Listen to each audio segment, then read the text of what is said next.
Good afternoon everyone. नमस्कार बेटा, आप सभी को, आप सबका स्वागत है आपके इस प्यारी सी क्लास में। और स्टार्ट करते हैं अपनी प्यारी सी कहानी। कल की बात करें लड्डू, हमने जो है कल अपना नाउन को आगे बढ़ाया था बेटा, और बहुत शानदार तरीके से आप लोग पढ़ रहे हैं, चीजों को जान रहे हैं। अब आगे की बात करते हैं। लेकिन कल एक समस्या हुई थी जो पता नहीं आपकी क्लास में 2-3 टाइम से इस समय हो रही है। तो सभी बच्चे मां सरस्वती का नाम लेंगे और तब क्लास को आगे स्टार्ट करेंगे, क्योंकि इंटरनेट इश्यूज आपकी क्लास में माशाल्लाह हो रहे हैं। जैसे कल हमारा इंटरनेट इश्यू हुआ और क्लास एंड में होते होते वो थोड़ा सा डगमगाई। वो जहां डगमगाई थी वो मुझे खुद भी नहीं पता चला और मैं पढ़ाता चला गया। तो आप लोग बता दो जहां डगमगाई, मैं वहां से उसको दोबारा समझाता हूं।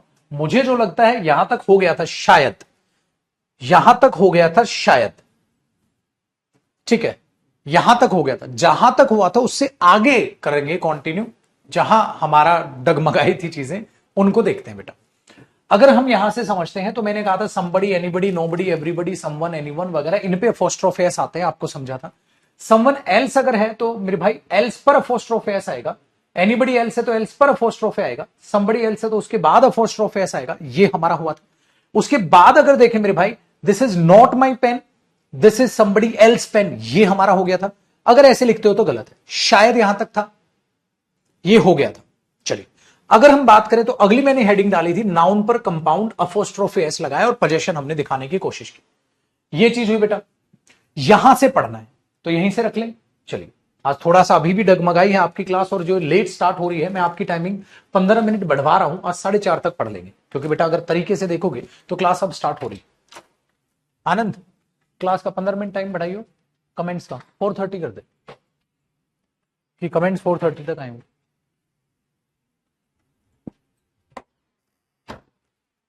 ठीक है जी बाबू, आ जाइए। तो 4:30 तक पढ़ेंगे अपना, जो ये टाइम अभी गया। आज भी डगमग डगमग चल रहा है। एक बार अब चालू करते हैं। जो भी स्टूडेंट नाउन में अभी से जुड़ रहा है, पहले की नाउन की क्लासेस कवर करनी है आपने, तब आपको नाउन यहां से आगे से समझ आएगा।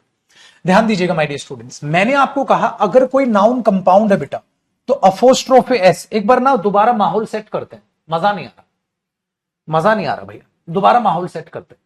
माहौल क्या सेट करते हैं बेटा, हमने नाउन टॉपिक किया और नाउन में ये सारे टॉपिक कर लिए, basic, definition, phrase, clause, use, kinds, countable, uncountable nouns, और नाउन काइंड्स को काउंटेबल, अनकाउंटेबल में बांट लिया। एक नया टॉपिक स्टार्ट हुआ, नाउन केसेस। यहां से एक बार दोबारा रिवाइज करके एक पुश लेते हैं। नाउन केसेस दोबारा स्टार्ट किया। नाउन केसेस मैंने बोला बेटा, नाउन केसेस 4 टाइप के होते हैं। एक होता है नॉमिनेटिव केस, जिसे हम सब्जेक्टिव केस भी बोलते हैं। एक होता है एक्यूजेटिव केस, जिसे हम ऑब्जेक्टिव केस भी बोलते हैं। नॉमिनेटिव केस में नाउन सब्जेक्ट की तरह यूज होता है, एक्यूजेटिव केस में नाउन ऑब्जेक्ट की तरह यूज होता है। कोई बड़ी बात नहीं, बड़ा आसान है, नाउन सब्जेक्ट, नाउन ऑब्जेक्ट। एक हुआ वोकेटिव केस। वोकेटिव केस जो हुआ बाजी, वो हुआ किसी को एड्रेस करना। एड्रेस करना जैसे मैंने, राहुल हाँ इधर आ जाए, you can go there, Mohan you can do this work.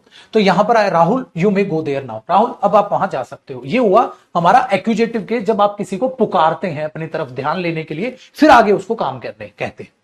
फिर मैंने चालू किया पॉजेसिव केस, जिसको जेनेटिव केस भी कहते हैं। पॉजेसिव केस का मतलब है बेटा पोजेशन दिखाना। पोजेशन क्या मतलब हो गया, आप अधिकार दिखा रहे हो। अधिकार 2 चीजों से दिखाया जाता है, एक अपोस्ट्रोफी एस से और एक ऑफ से। अगर हम अपोस्ट्रोफी एस से अधिकार दिखाते हैं तो क्या फंक्शन होंगे और ऑफ के क्या फंक्शन होंगे, तो पहले मैंने यूज ऑफ अपोस्ट्रोफी एस चालू कर दिया। अपोस्ट्रोफी एस का पहला कॉन्सेप्ट, जब आप अपोस्ट्रोफी एस को यूज करते हैं तो नॉर्मली आप इसको इंसानों की पोजेशन दिखाने के लिए यूज करेंगे, ठीक है, जानवरों की पोजेशन दिखाने के लिए यूज करेंगे। लेकिन पोजेशन, अधिकार कभी भी किसी नॉन लिविंग थिंग का नहीं होता, हम यूज नहीं करते। प्लांट और ट्री का अधिकार नहीं होता, हम यूज नहीं करते। ठीक है जी। तो हमने बोल दिया राहुल स्कार, बिल्कुल ठीक है, राहुल काल गलत हुआ। हमने बोला बेटा डॉग स्टेल, बिल्कुल ठीक है, काउ स्टेल, बिल्कुल ठीक है, ठीक है। बट टेबल स्लैक्स नहीं हो सकता, क्योंकि टेबल के पैर, टेबल उन पैरों पर अपना अधिकार नहीं जता सकती, नॉनसेंस हुआ। दूसरा पॉइंट मैंने कराया बेटा, जब आप नाउन पर अपोस्ट्रोफी एस लगाते हैं और पोजेशन लिखते हैं तो जरूरी नहीं है ये पोजेशन सिंगुलर हो, प्लूरल हो, अनकाउंटेबल हो, कुछ भी हो सकती है। फर्क पड़ता है आप कहना क्या चाहते हैं। राहुल की एक गाड़ी है तो कार, राहुल की ज्यादा गाड़ी है तो कार्स। राहुल का कोई अनकाउंटेबल नाउन है तो गोल्ड, राहुल्स गोल्ड। लेकिन राहुल के पापा तो ज्यादा नहीं हो सकते। हमने देखा सिंगुलर, प्लूरल, अनकाउंटेबल आप अपने हिसाब से लगाइए। नेक्स्ट देखते हैं भैया, ठीक है, नेक्स्ट देखते हैं। हमने बोला अवॉइड हिसिंग साउंड। कई बार क्या होता है बेटा, जब नाम किसी का सा पे खत्म हो रहा हो या किसी नाउन का प्लूरल एस लग के होता है तो वो हिसिंग साउंड बनती है। इसको हिसिंग साउंड बोलते हैं। इसको अवॉइड करना है, ठीक है। उसके लिए आप सारी अपोस्ट्रोफे लगा दो। जैसे रमेश टेबल नहीं बोल पाएंगे, रमेश टेबल, खाली रमेश टेबल लिखोगे नॉनसेंस है। तो उस हिसिंग साउंड को अवॉइड करो बेटा। फिर मैंने बोला अगर एक डॉक्टर की गाड़ी है, डॉक्टर्स कार हुआ, लेकिन अगर ज्यादा डॉक्टर हैं और ज्यादा गाड़ियां हैं तो बेटा यहां ज्यादा डॉक्टर्स अगर मैं कर रहा हूं तो डॉक्टर का प्लूरल क्या हो गया, डॉक्टर्स हो गया। अगर मैं डॉक्टर्स लिखता हूं तो बेटा ये ऑलरेडी अपने आप में क्या हो गया, प्लूरल हो गया। अगर मैं फिर से अपोस्ट्रोफे लगाऊं और फिर से एस लगाऊं तो एक ऐसी साउंड प्रोड्यूस करेगा, हिसिंग साउंड प्रोड्यूस करेगा। और आपने यहां लिख दिया कार्स, चलो सर ये तो होगी ज्यादा गाड़ियां, समझ आता है, लेकिन बेटा ये और ये इकट्ठा आप बोल पाओगे, नहीं बोल पाओगे, तो इसे हटा दो, खाली इसको रख लो। तो आप यहां पर लिख दोगे डॉक्टर्स कार। तो ज्यादा डॉक्टर अपोस्ट्रोफे लगाओ और खाली कार्स लगा के आप छोड़ दो। सर काम कितना ज्यादा आसान हो गया, बहुत ही आसान काम हो गया। वही चीज आपने यहां देखी, जैसे मिनिस्टर की गाड़ी है, मिनिस्टर्स कार, अगर ज्यादा मिनिस्टर हुए तो मिनिस्टर का मिनिस्टर्स कर दिया, खाली अपोस्ट्रोफे लगाया, क्योंकि ऐसे लगाऊंगा तो बोल नहीं पाऊंगा, आप अवॉइड कर दो। एक मिनिस्टर की गाड़ी है, मिनिस्टर्स कार, लेकिन ज्यादा मिनिस्टर हुए अपोस्ट्रोफे लगाओ, कार्स लगा के छोड़ दो। लेकिन मेरे बच्चे ऐसा नहीं है कि नाउन जो प्लूरल हो उस पर अपोस्ट्रोफे एस नहीं आता, ऐसा बिल्कुल भी नहीं है। ध्यान से सुनिए, जैसे एक आदमी है, हाँ तो मैंने बोल दिया मेंस कार, सपोज ज्यादा आदमी है तो प्लूरल हो गया बेटा, अपोस्ट्रोफे लगा और कार का क्या कर दिया, कार्स। तो ये ज्यादा आदमी हो गए, ज्यादा पोजेशन होगी, बात बिल्कुल करेक्ट है, बिल्कुल सही है, कोई दिक्कत तो नहीं। क्यों? क्योंकि हिसिंग साउंड प्रोड्यूस नहीं हुई। अगर हिसिंग साउंड प्रोड्यूस नहीं हुई है, ठीक है, तो आप अपोस्ट्रोफे लगाओ, चाहे वो नाउन प्लूरल हो चाहे वो नाउन सिंगुलर हो, बेटा कोई फर्क नहीं पड़ता। लेकिन अगर वो नाउन का अक्षर सा पे खत्म हो रहा है या प्लूरल का अपोस्ट्रोफे बन रहा है, फिर एस मत लगाओ। आगे बढ़िए, ये कॉन्सेप्ट था बेटा कि हिसिंग साउंड नहीं आनी थी। अगला हमने बोला बेटा फिर अपोस्ट्रोफे एस कहां आता है, सर नाउन पर अपोस्ट्रोफे एस लगाओ, पोजीशन दिखाओ। एक आदमी, ज्यादा आदमी, कोई फर्क नहीं पड़ता। एक पोजीशन, ज्यादा पोजीशन, अनकाउंटेबल नाउन, कोई फर्क नहीं पड़ता। सेंटेंस के हिसाब से जैसा मन आप लगाइए। जैसे हमने बोला राकेश कार, सर ये नहीं आएगा। फिर हमने बोला you can understand women's problem, अरे वुमेन्स पूरा लिखो ना, कोई हिसिंग साउंड थोड़ी ना आ रहा है, पूरा लिखो। आगे देखो बेटा, my best friend serves in a boy school, क्या लड़कों का स्कूल होगा, लड़के का, लड़कों का स्कूल होगा, तो लड़कों का स्कूल लिखो बेटा, ठीक है। वर्कर्स, एक वर्कर की यूनियन होगी या ज्यादा वर्कर्स की, ज्यादा वर्कर्स की, तो बेटा वर्कर्स यूनियन लिखो बेटा। सिंपल, ये यहां तक ये हुआ था। फिर अगला मैंने कॉन्सेप्ट बनाया कि बेटा अपोस्ट्रोफे एस और कहां आता है, जैसे जैसे कॉन्सेप्ट बढ़े, सर अपोस्ट्रोफे एस और कहां आता है, अपोस्ट्रोफे एस आता है बेटा somebody, anybody, nobody, everybody, someone, anyone, everyone, each other, one another, इनके साथ अपोस्ट्रोफे एस आप लगा सकते हो। I do not want anybody's idea, मुझे किसी का कोई आइडिया नहीं चाहिए, आप लगाओ apostrophe S. Somebody's book was on the table, किसी की किताब रखी थी, आप लगाओ apostrophe S. I do not want anybody's advice, लगाओ अपोस्ट्रोफे। इसलिए लिखा Mohan and Sohan were doing each others work, बिल्कुल लगाओ, एक दूसरे का काम कर रहे थे, बिल्कुल लगाओ। This is not my pen, ठीक। अब ये somebody वाला अगला कॉन्सेप्ट, अगर इन पर एल्स जुड़ जाए तो बेटा जो जुड़ा हुआ है, हाँ पूरा कंपाउंड लिखो, फिर अपोस्ट्रोफे लगाओ, बीच में मत टपकाओ। somebody है, somebody else है, somebody else है, तो पूरा somebody else लिखो, उसके बाद अपोस्ट्रोफे एस लगा दो। तो आपने बोला somebody else book, anybody else book, तो ये चीज आपने यहां पर आसान से लिख ली। अगला वर्ड, फिर इसी से रिलेटेड ये कंपाउंड अगला आया है कि बेटा जब नाउन कंपाउंड कोई भी हो जो जुड़ जुड़ के नाउन बना है, son in law, mother in law, father in law, commander in chief, ये जुड़ जुड़ के बने हैं, तो पूरा कंपाउंड लिखो और पूरा कंपाउंड लिखने के बाद अपोस्ट्रोफे एस लगाओ, जैसे यहां पर, जैसे यहां पर। इस तरीके से अगर मैं ये कहूं हिज, एक और देखिएगा बेटा, एक मैं ये कहूं his sisters in law, his sisters in law, ठीक है, कार इज न्यू, आप ये लिखो, तो बेटा बताओ ये गलत हुआ या सही हुआ। आपने बोला सर इस पर अपोस्ट्रोफे एस, बिल्कुल गलत हुआ। अगर मैं ये लिखूंगा तो पूरा कंपाउंड लिखो, पहले सिस्टर इन लो लिखा, अपोस्ट्रोफे एस तब बाद में लगाओ। आप इसे ऐसे लिखोगे, पेपर में ये एरर कुछ इस तरीके से पूछा जाएगा। अब आया आप पढ़ने में, बैठ गया एकदम, बहुत क्विक रिवीजन एक बार गया दिमाग में। मैं कल से मेरे को बड़ा गुस्सा आ रहा था, ये चिनचुनी हो के ना, नेटवर्क जा रहा है, नेटवर्क आ रहा है, नेटवर्क जा रहा है, नेटवर्क आ रहा है, मुझे दिमाग खराब कर दिया। वो हमारा फ्लो नहीं बन पाया अपोस्ट्रोफे एस का। अब बना बेटा flow, commander in chief apostrophe S सबसे लास्ट में, सिस्टर इन लो लास्ट में, ब्रदर इन लो लास्ट में, कोई भी कंपाउंड है उसके लास्ट में अपोस्ट्रोफे एस लगाओ। बीच में अगर अपोस्ट्रोफे एस पेपर में दिखेगा तो बेटा वो एरर होगा। ये था हमारा ये कॉन्सेप्ट। अब आगे यहां से करेंगे,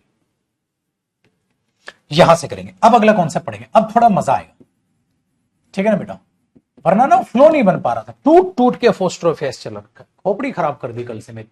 अब आओ भैया, अब बनी थोड़ी सी ग्रिप, अब अपोस्ट्रोफी एस की सारी बातें हैं ना दिमाग में, अब आएगी थोड़ी फ्लो।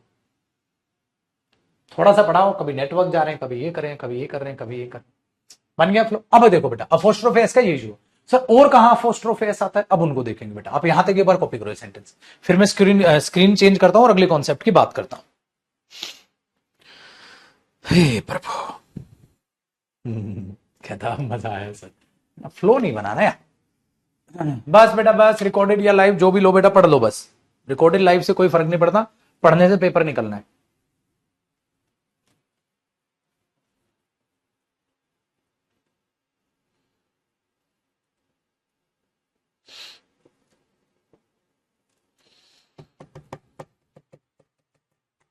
ठीक है भैया, अब आगे देखो बेटा, आज की कॉन्सेप्ट बड़े अच्छे हैं। अब लिखो नेक्स्ट कॉन्सेप्ट क्या है बेटा, कई बार अपोस्ट्रोफी एस, ठीक है, ये लिखना, special cases for apostrophe S. इस कॉन्सेप्ट में कुछ अपोस्ट्रोफी एस के स्पेशल केसेस हैं बेटा, जहां आप अपोस्ट्रोफी एस को देखते हो सेंटेंस को छोटा करने के लिए, सेंटेंस को छोटा करने के लिए आप कुछ स्पेशल केसेस देखते हो। कहां कहां, जरा वो एक एक केस देखते हैं बेटा। केस नंबर 1, आप पता है क्या देखते हो, जब आपको कोई चीज छोटे रूप में देखनी होती है, जैसे आपने कई बार आप समय के बारे में जिक्र करते हैं बेटा, टाइम। केस नंबर 1 है मेरा रिलेटेड टू टाइम। तो आप टाइम से कैसे, जैसे अरे आज का मैच हमारे लिए बहुत ज्यादा जरूरी है, तो आप क्या देखते हो बच्चे, टुडेज मैच, टुडेज मैच, आज का मैच, टुडेज मैच, ठीक है, हाँ आज का मैच, तो आप ये ऐसे लिखते हो, देखो टुडेज मैच, आप ऐसे भी देखते हो, हाँ बिल्कुल, और वो सही होता है, और वो सही होता है कि आप ऐसे देखते हो, सर मुझे एक दिन की छुट्टी चाहिए, 1 डेज लीव, मुझे एक दिन की छुट्टी चाहिए, 1 डेज लीव, बिल्कुल देखते हो। सर मुझे तो एक हफ्ते की चाहिए, 1 वीक्स लीव, एक हफ्ते की छुट्टी, 2 वीक्स लीव, 2 हफ्ते की छुट्टी, 3 हफ्ते की छुट्टी। अच्छा यार, आ मूवमेंट्स डिले, एक पल की देरी, आ मूवमेंट्स डिले, एक पल की देरी, तो आप ऐसे भी समय के साथ आप अपोस्ट्रोफे देखते हो। 1 घंटे का समय लगेगा इस काम को कंप्लीट करने के लिए, 1 घंटे का समय लगेगा। तो सपोज करो मैंने बोला my dear students, I will take 1 hours time, 1 hours time to complete this work. इस काम को कंप्लीट करने के लिए मैं 1 घंटे का समय लूंगा।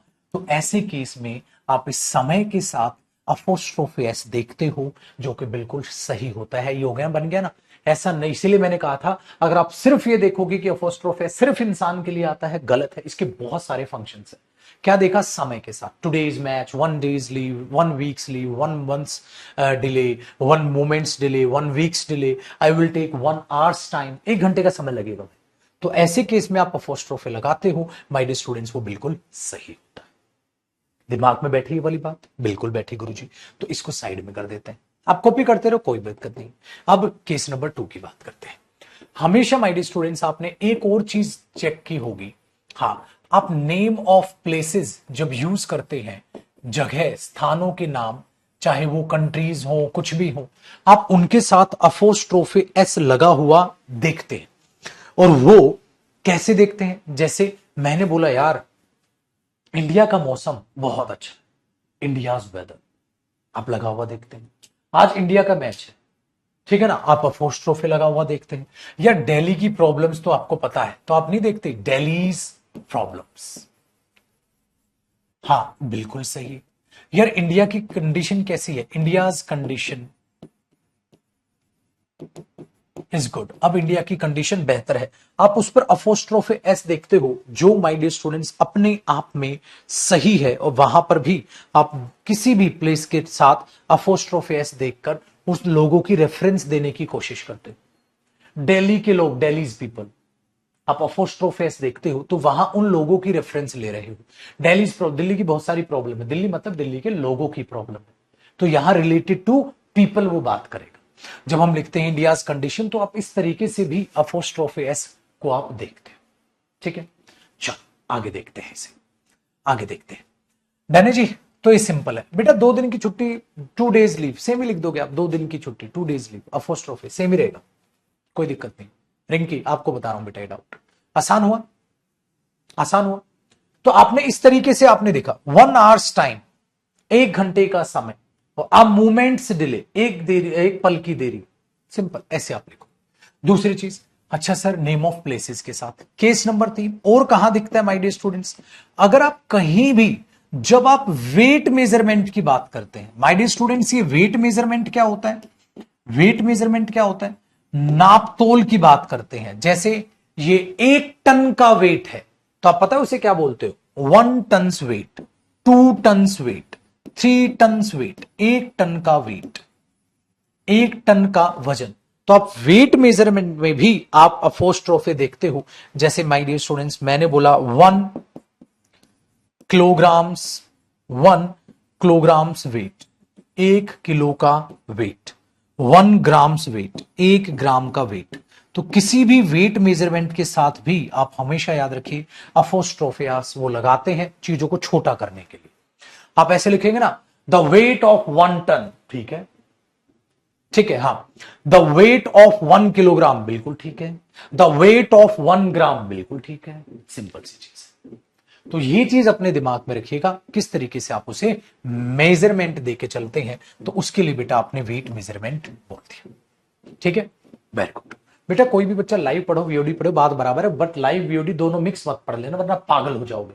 जैसे कुछ बच्चे पागल हो जाते हैं, कैसे, वो वीओडी से पढ़ लेंगे नाउन, फिर लाइव नाउन पढ़ेंगे, और सर ने यहां वो बात बताई थी यहां तो नहीं बता रहे, और यहां तो पीछे बताइए आगे। भाई जो बैच जिस फ्लो में चलता है उस फ्लो में चलता है बेटा, ठीक है, बिल्कुल झुंझुने की तरह नहीं बजने वाला। मैं जैसे वीओडी में था वही झुंझुना अब बजेगा।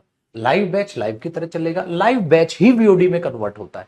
ये आपकी क्लास चल रही है वही वीओडी में कन्वर्ट होता है। किसी भी एक बैच से पढ़ लो, दोनों नावों में सवारी करोगे, कहीं के भी नहीं रहोगे। किसी एक बैच को पकड़ो, उसी को कंप्लीट करो तसल्ली से, या किसी टॉपिक को, जैसे नाउन लाइव में पढ़ो तो लाइव से कवर करो, वीओडी से कवर कर रहे हो तो वीओडी से कवर करो। या तो लाइव से पूरा चैप्टर पढ़ो या पूरा चैप्टर वीओडी से पढ़ो, तब नंबर आएंगे 100%। आधा अधूरा पढ़ लिया, ना इधर के ना इधर के, पता ही नहीं चलेगा सिस्टमैटिक चीजें क्या हो रही, समझ में आई, फेल हो जाओगे बुरे तरीके से। दो नावों में सवारी नहीं, या तो पूरा वो टॉपिक लाइव से पढ़ो या पूरा वो टॉपिक वीओडी से पढ़ो। आइए बेटा, डन है, चलिए। तो आसान हो गया। कितनी चीज देखी सर, टाइम, क्या देखा, प्लेस, सर क्या देखा, वेट मेजरमेंट। आगे देखते हैं बेटा केस नंबर 4। कॉपी हुआ, कॉपी हुआ, आगे बढ़ दूं इसको, इधर खिसका दूं मिटाते रहेंगे, हमें कौन सा क्या काम। केस नंबर 4 और कहां दिखता है बेटा, आपको पता है जैसे आपने मेजरमेंट बताई ना, वजन की वैल्यू बताई, ऐसे ही मेरे बच्चे आप रिलेटेड टू मनी, पैसे से रिलेटेड वैल्यू बताते हैं। रिलेटेड टू मनी, जब आप पैसे की वैल्यू बताएं, ठीक है, रिलेटेड टू मनी कैसे पैसे बताते हैं बेटा, 1 रुपीज वैल्यू, 1 रुपए की कीमत, 1 रुपीज वैल्यू, 1 रुपए की कीमत। तो जब आप वैल्यू बताते हैं कीमत, या तो मनी की क्या बताएंगे बेटा, वैल्यू, और वैल्यू का ही एक भाई होता है वर्थ। तो आप इसे दो तरीके से कह सकते हैं, 1 रुपीज वर्थ, 1 रुपए की कीमत, 1 रुपए की वर्थ, या 1 रुपए की वैल्यू, बात बराबर है। आप इसे ऐसे लिख सकते हो। दूसरा बेटा, सर मैं इसे ऐसे लिख दूं 1 पाउंड वर्थ, बिल्कुल बेटा। तो ये क्या होता है, शॉर्टकट के लिए। अगर आप चाहें तो इसे ऐसे भी लिख सकते हैं बेटा, the worth of 1 pound, the worth of 1 pound. आप इसे ऐसे भी लिख सकते हैं। आप अगर चाहें तो इसे ऐसे भी लिख सकते हैं बेटा, the value of 1 rupee, 1 rupees value, या द वैल्यू ऑफ 1 रुपी। तो इसको छोटा रूप देने के लिए इनको ऐसे लिखा गया है, वजन पैसा। ये चीजें अब दिमाग में रखनी पड़ती, ये चीजें अब दिमाग में आपको रखनी पड़ती, डन है। तो related to money, 1 rupees value, the value of 1 rupee, 1 pound worth, the worth of 1 pound. यहां देखिए, यहां देखिए, आसान हुआ। तो ये चीजें सर और कहां दिखाई देगा, ये अलग ऊट ऊट पटांग जहां कहें, ये है मेरे बच्चे केस नंबर 5। आपको पता है ये और कहां दिखाई देगा, जिसे हम बोलते हैं बेटा हेवनली बॉडीज। सर ये हेवनली बॉडीज क्या होती हैं बेटे, हेवनली बॉडीज जिसे आप ये कह सकते हैं वो नेचुरल ऑब्जेक्ट्स हैं बेटा, वो नेचुरल ऑब्जेक्ट्स हैं, उनको फ्लोटिंग ऑब्जेक्ट्स भी बोल देते हैं, जो आसमान में तैरते हैं। नेचुरल ऑब्जेक्ट्स, उनको बेटा फ्लोटिंग ऑब्जेक्ट्स भी बोल देते हैं, जो आसमान में तैरते हैं। उनके क्या क्या नाम है देख रहे हो, उनको सेलेस्ट्रियल बॉडीज भी बोल देते हैं। लेकिन आप इतने नाम जान लो बहुत है, ठीक है, इतने नाम जान लो बहुत है। कैसे? जैसे आप बोल सकते हो the earth surface, the earth surface, earth का सरफेस। एक बात बताओ बेटा, आप सूर्य देवता की पूजा भी करते हैं? बिल्कुल सर। इसलिए बेटा अर्थ, मून, स्टार, ठीक है, स्काई आप लगा रहे हैं, सन, आप उन पे अपोस्ट्रोफी लगाते हैं। द सन्स रेज, सूरज की किरणें। अच्छा, सूरज की किरण हो गया, किरणें, किरणें, सूरज की एक किरण थोड़ी ना बेटा। The sun's rays, the sun's rays, तो आप इस पर भी अपोस्ट्रोफियस लगा सकते हो। तो जो भी यहां पे दिखेगा। दूसरा बेटा आप लगाओ the moons presence, the moons presence, आप ऐसे यूज कीजिए। इनको बोलते हैं बेटा हेवनली बॉडीज, नेचुरल बॉडीज, या आप ये कहो नेचुरल ऑब्जेक्ट्स या फ्लोटिंग ऑब्जेक्ट्स। तो ये चीज आपको दिमाग में रखनी है, आप उन पर भी अपोस्ट्रोफियस लगाते हैं। तो एक बार दोबारा से रिवाइज करते हैं। क्या देखा सर, हम क्या कर रहे हैं, अपोस्ट्रोफे एस जो हमने देखा है, ठीक है, वो यहां से ये 5 केस अपने दिमाग में आपने रखनी है। अभी छठा भी लिखवाऊंगा। पहला क्या, टाइम के साथ सर, पहला क्या, टाइम, फिर प्लेस, फिर वेट मेजरमेंट, फिर मनी मेजरमेंट कहो या मनी की वैल्यू बताना, फिर सर हमारे ये नेचुरल ऑब्जेक्ट्स। 5 चीजें आपके दिमाग में बैठी, time, place, weight measurement, money measurement, और एक ये क्या बोला, हेवनली बॉडीज। कितनी चीजें, 5। जो लिखवा दिया, खुद की इंग्लिश मत बनाना सर, इसके साथ लगा दो सर, इसके साथ जो सिखाया जा रहा है, खुद की इंग्लिश अप्लाई नहीं करोगे। दूसरी बात माय डियर स्टूडेंट्स, सर और कहां आते हैं? अब आती है केस नंबर, स्पेशल केसेस थे ना हमारे, केस नंबर 6। बेटा इन्हें बोलते हैं ईडियम्स एंड फ्रेजेस। पता है ईडियम्स एंड फ्रेजेस क्या होते हैं? Idioms and phrases my dear students, idiom phrases का मतलब होता है बेटा, उसमें आपका वश नहीं चलेगा, वो फिक्स है बेटा, चीजें आप कुछ नहीं कर सकते, वो चीजें फिक्स हैं, आपका कोई मर्जी नहीं है। क्यों? ये तो वो कैब है, फिक्स की गए हैं। जैसे आपने देखा होगा उनमें अपोस्ट्रोफेस फिक्स होता है इडियम्स एंड फ्रेजेस में, जिनमें भी आए। जैसे बेटा नेचर्स फ्यूरी, नेचर्स फ्यूरी का मतलब जानते हो, कुदरत का प्रकोप। अरे मेरा घर उसके घर से एट अ स्टोन्स थ्रो है, बस पत्थर फेंकने की दूरी है। तो ये चीजें सही है बेटा। Very at a stone's throw का मतलब क्या होता है बेटा, वेरी नियर, बहुत नजदीक होना। इसका मतलब क्या होता है, मतलब लिख लेना, इसका मतलब होता है बेटा very near. Idioms and phrases भी तो हम वोकैब में याद करेंगे, तो वो बन जाती है very near, at a stone's throw, very near. Presence का मतलब उपस्थिति होता है बेटा। At an arm's length, very near, बस एक बाजू भर की दूरी है, बस मतलब बहुत नजदीक है, ठीक है, बहुत नजदीक है, आप उसके लिए यूज करते हो। सर ये तो बहुत आसान हो गया। इसलिए माय डियर स्टूडेंट्स, आपको अगर इन इडियम्स एंड फ्रेजेस में अपोस्ट्रोफेस दिखता है तो वो भी अपने आप में सही होगा। ठीक है जी।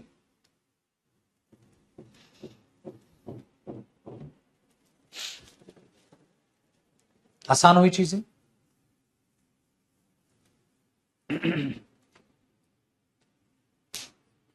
इसीलिए बस दिमाग में क्या कचरा नहीं घुसाना, सर ये कर दूं क्या, सर ये हो सकता है क्या, सर ये कर दूं क्या। नो टाइम पास बेटा, जो सिखाया जा रहा है बस, पेपर में इससे बाहर कुछ आना ही नहीं है, सारे कॉन्सेप्ट में करा के दूंगा। खुद की खोपड़ी दौड़ाओगे, खामखा खराब कर लो। सर ये कर दूं क्या, ये कर दूं क्या, क्या पागल हो रहे हो, कुछ भी नहीं। ये इंग्लिश है बेटा, मैथ्स नहीं है, खुद का कुछ सोच लोगे। इंग्लिश में क्या होता है, आपको चीजें देखनी होती है, अच्छा इसको ऐसे पढ़ते हैं, अच्छा इसको ऐसे पढ़ते हैं, आपको ये देखना, ठीक है। हेवनली बॉडीज किनको बोलते हैं बेटा, अर्थ, सन, मून, स्टार, ये, ठीक है।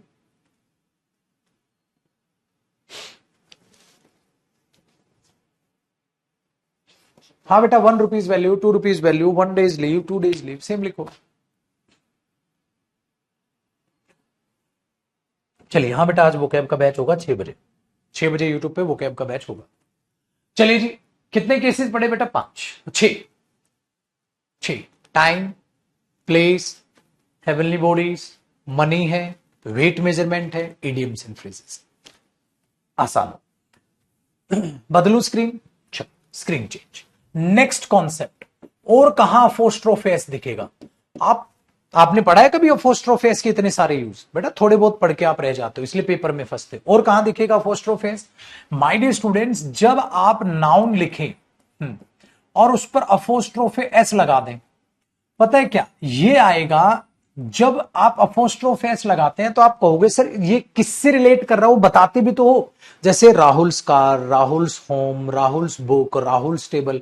लेकिन कई बार क्या होते हैं बेटा, इनके बाद एक तो भाई साहब पता नहीं मेरे साथ शायद बेवकूफ बच्चे आ गए हैं बैच में, अरे गधे, नेचुरल ऑब्जेक्ट्स, हेवनली बॉडीज और फ्लोटिंग ऑब्जेक्ट एक ही नाम है, इनको ये बोल लो, ये बोल लो, ये बोल लो। महाराज माफ कर, पेपर देना है तुझे, गवर्नमेंट एग्जाम क्रैक करना है?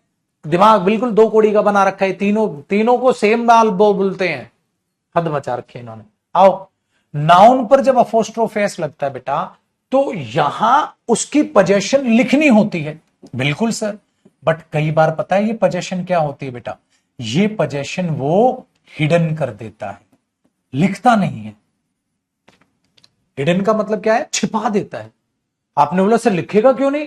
क्योंकि वो अंडरस्टूड होता है। ध्यान से सुनना, क्या अंडरस्टूड होता है? तो जो पोजेशन होता है बेटा, कई बार वो क्या होती है? अंडरस्टूड, मतलब सबको पता है, अंडरस्टूड। तो कई बार उसको क्या करेगा? हिडन छोड़ देगा। कई बार उसको क्या करेगा? अंडरस्टूड है, हाँ सेंटेंस में जिक्र हो सकता है। हाँ, अगर जिक्र हुआ है तो भैया क्यों लिखूं? अगर किसी चीज का जिक्र हुआ है तो क्यों लिखूं? बात बड़े ध्यान से सुनिए, बहुत इंपॉर्टेंट टॉपिक है कि बेटा या तो चीज छिपा दी उसने, क्यों छिपा दी? अरे सेंटेंस में जिक्र हुआ होगा, या अंडरस्टूड है, सबको पता है। सबको क्या पता है? एक बात बताओ बेटा, कोई कह रहा है डॉक्टर के यहां गया था, तो डॉक्टर के घर गया होगा, क्लिनिक गया होगा? सर क्लिनिक गया होगा। उसने बोला मैं ऑक्सफोर्ड से पढ़ा हूं, ऑक्सफोर्ड मतलब यूनिवर्सिटी से पढ़ा होगा सर। मैं अपने दोस्त के यहां गया था, तो दोस्त के यहां कहां जाओगे? घर जाओगे। वो अपने दामाद के यहां गया था, कहां जाओगे? घर जाओगे। अंडरस्टूड है। हिडन कब करते हैं? जब सेंटेंस में उस नाउन का पहले जिक्र हो चुका हो। हिडन कब छोड़ते हो बेटा? एरो लगाओ। जब, ऐसे लिखना है ये, जब सेंटेंस में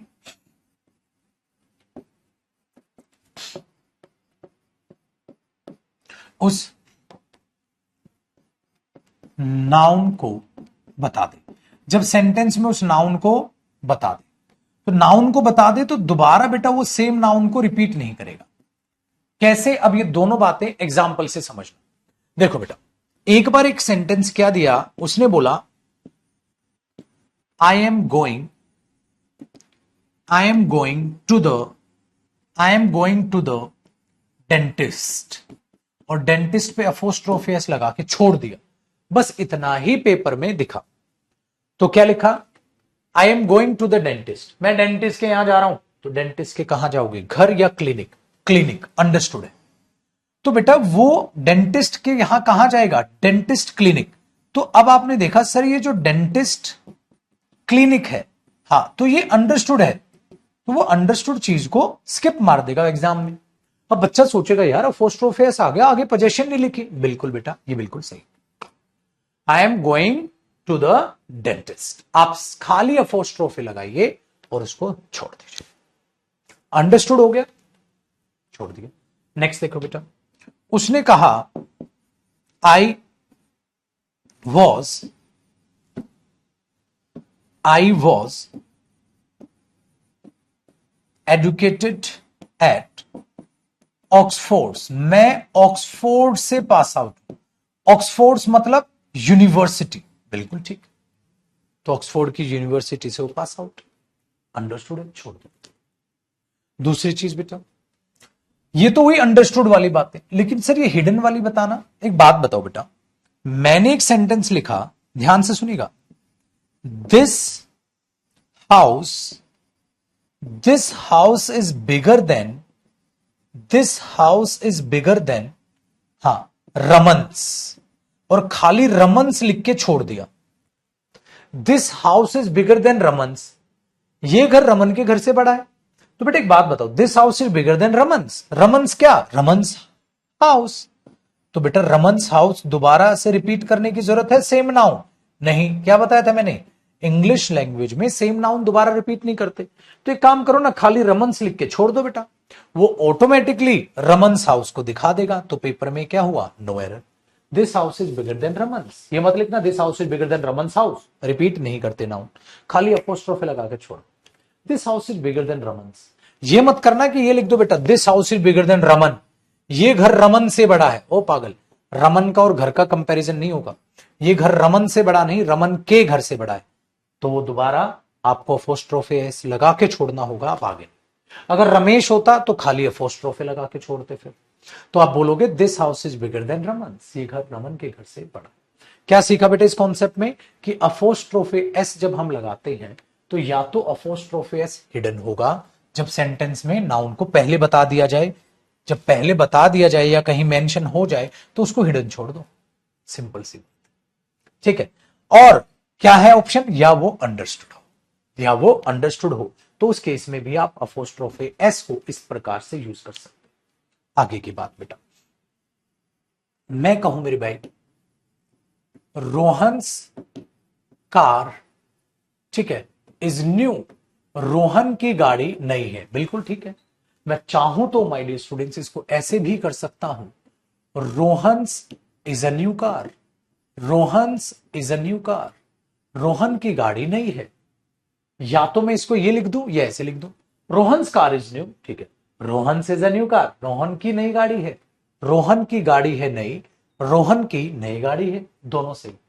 तो मैंने क्या किया माय डियर स्टूडेंट्स, यहां रोहन्स लिखकर किसको दिखा दिया? ऑटोमेटिकली गाड़ी को दिखा दिया। लेकिन अगर मैं लिख दूं ऐसे तो ये नॉनसेंस नहीं हो जाएगा? Rohan is a new car, Rohan नई गाड़ी है, तो पेपर में क्या होगा? Rohan is a new car या Rohan's is a new car? Rohan's is a new car, आप उसे ऐसे लिख दोगे। ये चीज यहां पर मेंशन हो जाती है, ये चीज यहां पर मेंशन हो जाती है, ठीक है। तो आपने बोला सर बढ़िया है, अंडरस्टूड है, पता है अपने को ऑलरेडी सब कुछ, या सेंटेंस में उसका जिक्र कर दे, आगे पहले जिक्र कर दे, हाँ, या बाद में जिक्र कर दे, बट जिक्र कर दे। खाली ये तो नहीं बोलेगा ना कोई रोहन्स इज न्यू, क्या रोहन्स इज बेटर, क्या, तो वो बताना पड़ेगा, ऐसे तो छोड़ेगा नहीं। या तो बाद में बता दो या पहले बता दो कि वो किसकी रेफरेंस ले रहे हो। तो अपोस्ट्रोफी एस का एक नया और अनोखा और प्यारा यूज ये भी। समझ आया बेटा ये कॉन्सेप्ट? कॉपी करो, फिर अगले की बात करते हैं। इसी के नीचे बात कर लेता हूं मैं, अगला देखना बेटा, साथ साथ कॉपी करना और सीखना मेरे भाई। अगला हमारे पास एक कॉन्सेप्ट आता है बहुत ही प्यारा। वो लहजा क्या है? वो लहजा है पुत्र कि आपने बचपन से एक शब्द देखा होगा, बचपन से शब्द देखा होगा कि योवर, अवर, हिज, हर, देयर, ठीक है बेटा, माई, ये शब्द ये काम क्या करते हैं? ये सारे के सारे अधिकार को दिखाते हैं। किसको दिखाते हैं बेटा? सर ये सारे के सारे अधिकार को दिखाते हैं। तो बेटा जब ये ऑलरेडी अधिकार को दिखाते हैं तो क्या आप इन पे अपोस्ट्रोफी लगाओगे? आपने बोला नहीं सर, अगर हम इन पर अपोस्ट्रोफी लगा देंगे तो गलत हो जाएगा, क्योंकि पहले से इसका मतलब ये है, उसको हम बोलते हैं बेटा सुपरफ्लुअस। सुपरफ्लुअस मतलब एक्सेस हो गया, गलत हो गया। सुपरफ्लू का मतलब क्या होता है? एक्सेस हो गया। तो क्या करोगे? जैसे मैंने बोल दिया, ध्यान से सुनना, I will help your friend, मैं आपके दोस्त की मदद करूंगा। हाँ बिल्कुल ठीक हो गया। लेकिन अगर मैं लिख दूं बेटा मैं आपके दोस्त की मदद करूंगा और मैं पागलों की तरह ये लिख दूं, तो ये क्या हो गया बेटा? गलत हो गया सर। योवर्स फ्रेंड नॉनसेंस हुआ, क्योंकि इसका मतलब ऑलरेडी पोजेशन है, तो आप ये लिख रहे हो, इसी का नाम पड़ जाता है बेटा सुपरफ्लुअस। सुपरफ्लुअस का मतलब होता है बेटा एक्सेस, अधिक, जरूरत से ज्यादा। गलत हो गया, इसी को बोलते हैं हम सुपरफ्लुअस हो जाना अंग्रेजी में, गलत हो गया। तो आपने बोला हाँ सर समझ आया, योवर्स, हर्स, अवर्स, गलत। लेकिन गुरुजी मैंने एक योवर्स ये पढ़ा है, क्या ये ठीक होता है? ये ठीक होता है, ये क्या होता है? प्रोनाउन होता है। तो बेटा कौन से टॉपिक में पढ़ना है? प्रोनाउन में पढ़ना है, यहां नहीं। तो ये योवर्स ठीक होता है, लेकिन बेटा प्रोनाउन टॉपिक में पढ़ेंगे, यहां नहीं, इसका टॉपिक नहीं। तो यहां पर हमने ये देखा, हां योवर पर अपोस्ट्रोफे गलत है, अपोस्ट्रोफे ऐसे नहीं आएगा, योवर्स ठीक होता है लेकिन कुछ और है, लेकिन कुछ और है। कहानी आसान होगी। ऑक्सफोर्ड इसलिए कैपिटल लिखा बेटा, वो ऑक्सफोर्ड कैपिटल में ही लिखते हैं, बता चुका हूं प्रॉपर नाउन में। ठीक है, चलो एक छोटा सा टाइप टॉपिक, आपको ये भी कॉन्सेप्ट दिमाग में बैठा, एक एरर इस पर भी। अब पेपर में नहीं पता ना बेटा किस कॉन्सेप्ट पर बेस्ड क्या एरर बना दे, इसको मिटा दू भाई। चलिए मेरे शेर अगला कॉन्सेप्ट यहां पर देख लेते हैं, अगला कॉन्सेप्ट यहां पर देख लेते हैं, आप वहां पर कॉपी करना। तो एक फ्लो में आपकी क्लास चलती रहेगी और मस्त आपको समझ आती रहेगी। ये भी समझ आ गया गुरुजी। एक चीज और देखिएगा बेटा, जब कई बार कई दफा आप अपोस्ट्रोफे देखते हैं ऐसे, इट्स, ये क्या होता है गुरुजी? हम कई बार ऐसा भी देखते हैं, ये क्या होता है बेटा? तरीके से ये रेज्ड कोमा होता है, रेज्ड कोमा ऊपर उठा हुआ कोमा। यहां पर ये जो अपोस्ट्रोफे कह लो इसे, लेकिन यहां पर ये पोजेशन नहीं दिखाता, ये रेज ऊपर उठा हुआ एक कोमा होता है। तो ये क्या करता है गुरुजी? हम तो ये भी पढ़ते हैं, ये क्या करता है बेटा? ये शॉर्टकट होता है। शॉर्टकट किसका होता है? ये इट इज का। पास्ट में बात हुई तो बेटा ये इट वॉज का शॉर्टकट होता है, या इट हैज को भी आप छोटे रूप में इट्स लिख सकते हैं। तो इन तीनों की ये शॉर्ट फॉर्म होता है। आप यहां भी कंफ्यूज होते हैं, कैसे होता है गुरुजी? देखो बेटा, अगर मैं बोलूं it is my duty, it is my duty, ये तो मेरा फर्ज है, it is my duty to do this work, इस काम को करना तो मेरा फर्ज बनता है, बिल्कुल सही हुआ। तो बेटा आप इसको इट इज लिख रहे हो, बिल्कुल ठीक है। आप चाहो तो इसको छोटे रूप में इट्स भी लिख सकते हो बेटा, it is my duty to do this work, it's my duty to do this work. ठीक है, इस कुर्सी के 4 पांव हैं, तो आपने लिखा बेटा इट हैज 4 लेग्स। क्या लिखा आपने? It has 4 legs. Suppose it, मैं किसी कुर्सी को बोल रहा हूं और मैं कह रहा हूं भैया इस कुर्सी के 4 पांव, तो बेटा आप इट हैज को आप शॉर्टकट में इट्स भी लिख सकते हो। तो पेपर में ये भी सही, ये भी सही, ये भी सही, ये भी सही, जो भी एग्जाम में दे, लेकिन आपको ज्ञान तो होना चाहिए किसका शॉर्टकट। पास्ट की बात होती तो it was my duty to go there, तो it's my duty to go there. तो इट वॉज, इट इज या इट हैज का ये शॉर्टकट होता है। दूसरी बात बेटा यहीं पे लगाओ, वर्सेस, वर्सेस, या चलो नीचे करा देता हूं, ये हो गया, इसी के नीचे स्टार लगाओ, कॉन्सेप्ट सेम है। ये गुरुजी ये इट्स क्या होता है फिर? बेटा ये इट्स क्या होता है, इसके बाद आप हमेशा कोई ना कोई नाउन देखते हो। हाँ, तो ये इस नाउन को अधिकार बताने के लिए यूज होता है, जैसे ये योवर कार, इट्स कार, इट्स ऐसे यूज होता है। तो जब इसके बाद नाउन आता है तो ये दिखाता है इट्स, मतलब यहां पर ये इसका शॉर्टकट नहीं होता, ये दिखाता है बेटा अधिकार। जैसे गवर्नमेंट अपना काम कर रही है, the government is doing it's work, it's duty. तो जब ये और ये में क्या फर्क है? ये तो इसका शॉर्टकट होता है और ये इसके बाद नाउन होता है। तो एग्जामिनर कई बार इसका भी फायदा उठाता है आपके टॉपिक में और कहता है मेरे बच्चे, द, यहां लिख देता हूं नीचे एग्जाम्पल, एग्जाम्पल, द गवर्नमेंट, ठीक है, द गवर्नमेंट, बेटा ये जी कैपिटल मैंने नॉर्मल लिखा है, कई बच्चा यही कहीं ना हो जाए, नॉर्मल लिखोगे आप तो, द गवर्नमेंट इज डूइंग, बताओ मेरे बच्चे, the government is doing it's या इट्स ड्यूटी। गवर्नमेंट अपनी ड्यूटी निभा रही है, तो आप बोलोगे सर नाउन है ड्यूटी। बेटा नाउन से पहले मैंने क्या बोला था? जब नाउन है तो यहां किसकी जरूरत है? ये वाले इट्स की या ये वाले? सर इसकी जरूरत है। नाउन से पहले तो आएगा इट्स ड्यूटी, गवर्नमेंट अपना काम कर रही है, तो ये जो वाला इट्स है बेटा ये गलत हो गया और ये सही। अगर यहां पर एग्जामिनर दे दे बेटा इट्स माई ड्यूटी, क्या यहां ये इट्स आना था? नहीं सर, यहां ये इट्स नहीं आना था, यहां ये इट्स आना, क्योंकि it's my duty, it is my duty. तो कैसे पता चलेगा पेपर में? तोड़ के पता चलेगा। कैसे पता चलेगा? तोड़ के पता चलेगा कि ये पोजेशन वाला है। ये जैसे बच्चा अपना खाना खा रहा है, the child is eating its food, ये वाला आएगा ना फिर इट्स, ये थोड़ा ना आएगा। चलो ये चीज है बेटा। मैंने बोला कितना समय हुआ है? आप बोलो sir suppose it is 4 o'clock, 4 बजे हैं सर, इट इज 4 o'clock, कितना समय हुआ है, तो आप क्या बोलोगे बेटा, इट इज 4 o'clock। तो आप क्या बोलोगे, इट्स 4 o'clock या इट्स 4 o'clock, क्या बोलोगे?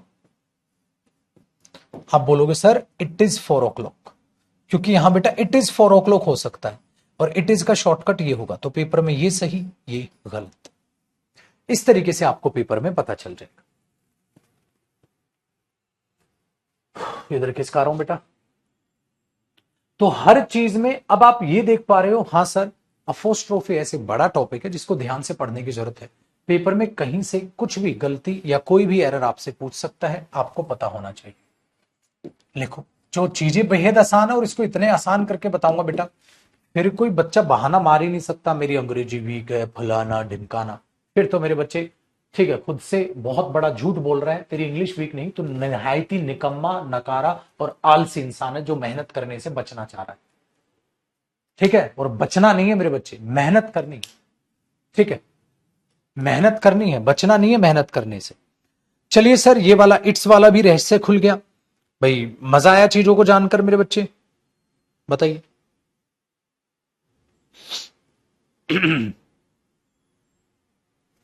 बनी हुई बात डन। चलो अब मैंने लिख दिया बेटा कॉन्ट्रैक्शन करना। आप बोलोगे सर ये कॉन्ट्रैक्शन क्या होता है? कॉन्ट्रैक्शन करना, कॉन्ट्रैक्शन करना का मतलब क्या होता है बेटा? छोटा रूप। कॉन्ट्रैक्शन करने का मतलब क्या होता है मेरे बच्चे? छोटा रूप। ठीक है, छोटा रूप क्या बोल दोगे? कॉन्ट्रैक्शन करना छोटा रूप।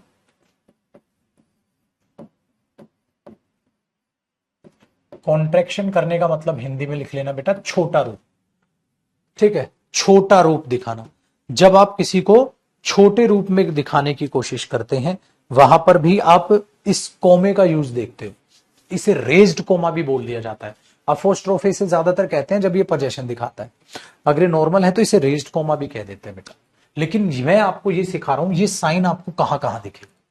ये साइन आपको एक जगह और दिखता है बेटा, जब आप चीजों को छोटा करते हैं। कैसे? ध्यान दीजिए मेरे बच्चे, आप बहुत प्यारे बच्चे हैं, आपने ये देखा होगा, आप चाहे तो डू नॉट लिख दे, या आपने देखा होगा बेटा डू नॉट का शॉर्टकट क्या होता है? डोंट। देखते हैं ना आप ऐसे। चलो आपने बोला सर मुझे वर नोट अलग अलग लिखना है, या बेटा आपने किताबें पढ़ी हैं आपको ये ऐसे भी दिखता है तो इनको ऐसे लिख देते हैं। अच्छा बेटा आप या तो लिख दो मैडम। आप मैडम का छोटा रूप पता है क्या देखते हो? मैम। मैम, अगर ये मैम लिखते हो ये होता ही नहीं बेटा, ये व्हाट्सएप पे आप लोग यही लिखते हो, ये गलत होता है। मैम ये होता है। वर नोट का शॉर्टकट क्या हो गया? वरंट हो गया। आप ये शॉर्टकट भी देखते हो जो आपको सीखने होंगे। इसलिए मेरे बच्चे कई बार आप ये भी देखते हो, ही पर ऐसे देखोगे और एस लगा होगा, समझ जाना ये ही इज का शॉर्टकट है। सी पर एस, ही शी इज का शॉर्टकट है। तो वहां पर भी आप ये चीजें जब देखोगे तो आपको ये पता होना चाहिए ये छोटा रूप करने के लिए भी यूज होता है, और यहां पर भी आप इस तरीके से चीजों को देख रहे होते हो। बहुत जगह आपको ऐसे अपोस्ट्रोफी दिखाई देगा। हैव नोट को जोड़ के बताओ बेटा क्या जोड़ दोगे? आप कहोगे सर अगर मैं हैव नोट को जोड़ता हूं तो ये हैवेंट बन जाएगा, तो इस कॉन्ट्रैक्शन के लिए भी ठीक है। आप डज नोट को जोड़ोगे बेटा डजंट बन जाएगा, ये चीज आपको याद रखनी है। और ये क्वेश्चन टैग टॉपिक जो होता है उसमें ये चीजें काम आती है बेटा। कौन से टॉपिक में? Question tag topic.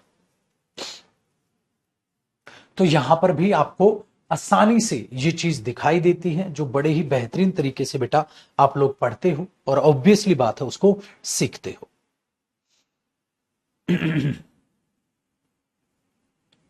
आया जी इससे सीधी चीजें समझना।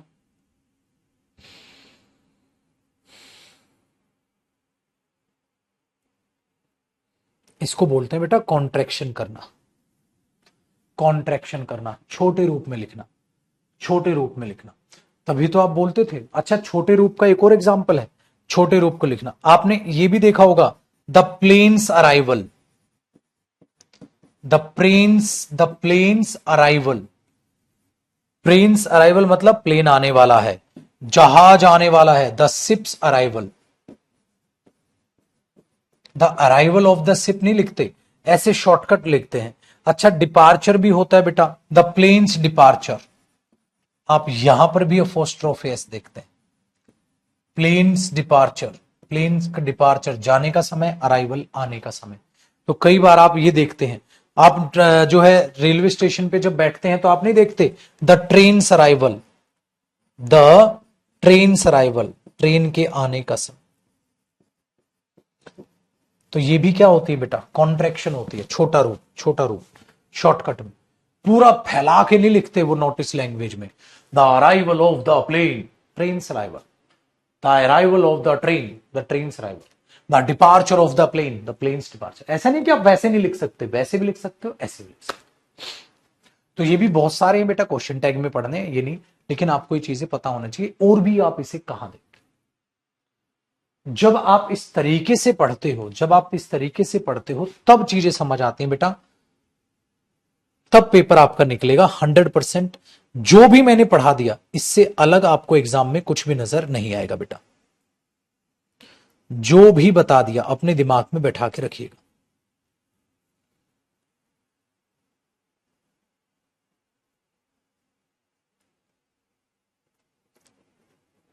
आया जी समझ? चलिए अब अगला के कॉन्सेप्ट कराऊंगा आपको।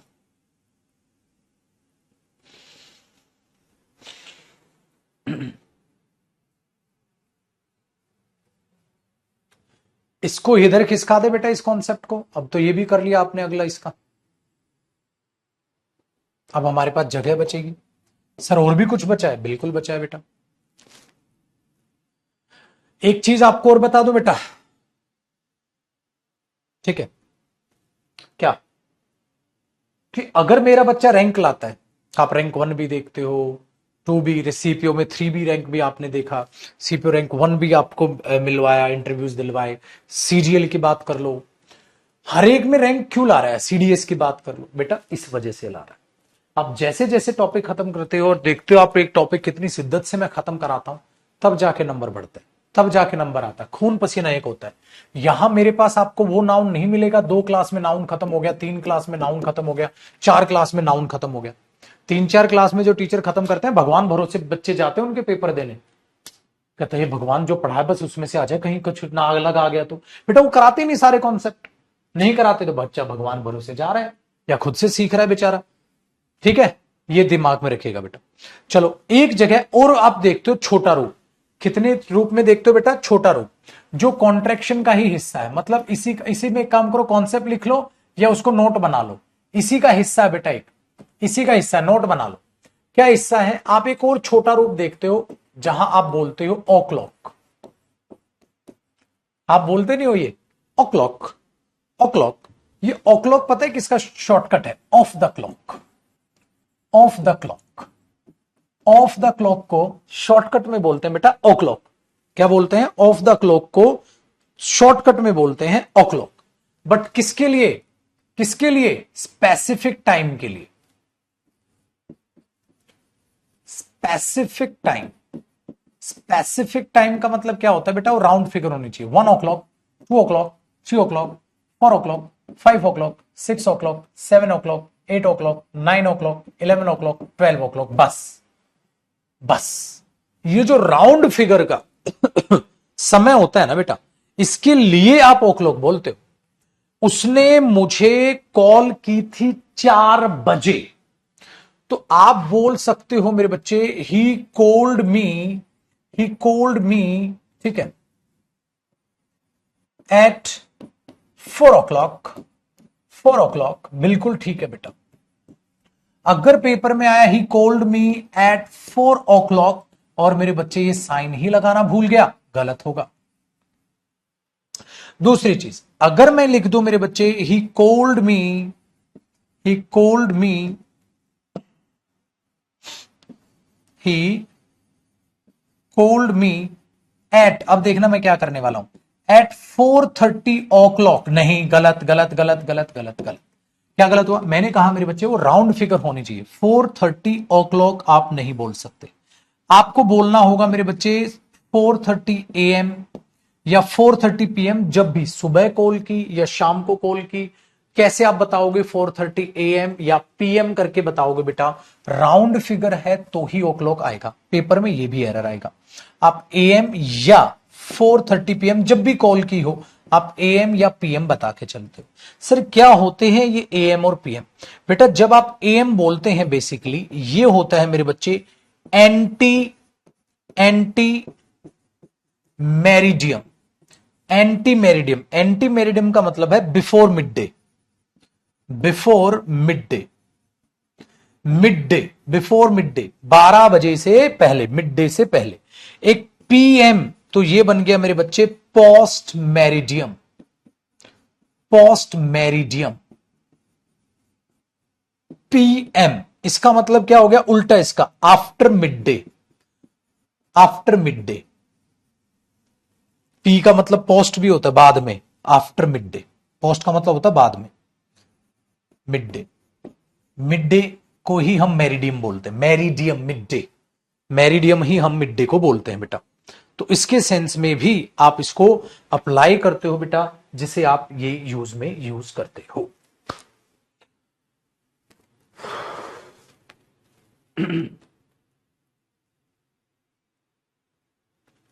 तो आप सारी चीजों को, इन पॉइंट्स को रखोगे बेटा, हर क्लास के बाद रिवाइज करो, तब चीजें दिमाग में बैठी रहेंगी। फिर जैसे ही क्वेश्चन देखोगे आप तुरंत बना लोगे, अच्छा ये तो ये एरर है, तुरंत बन जाएगा। तो जैसे ही इन क्वेश्चंस को मैं बनवाऊंगा आप तुरंत बना लोगे बेटा। लेकिन उसके लिए बेहद ज्यादा जरूरी है मेरे लाल, मेरे हरे, मेरे पीले, मेरे गुलाबी, इनको याद रखना, ठीक है, इनको याद रखना।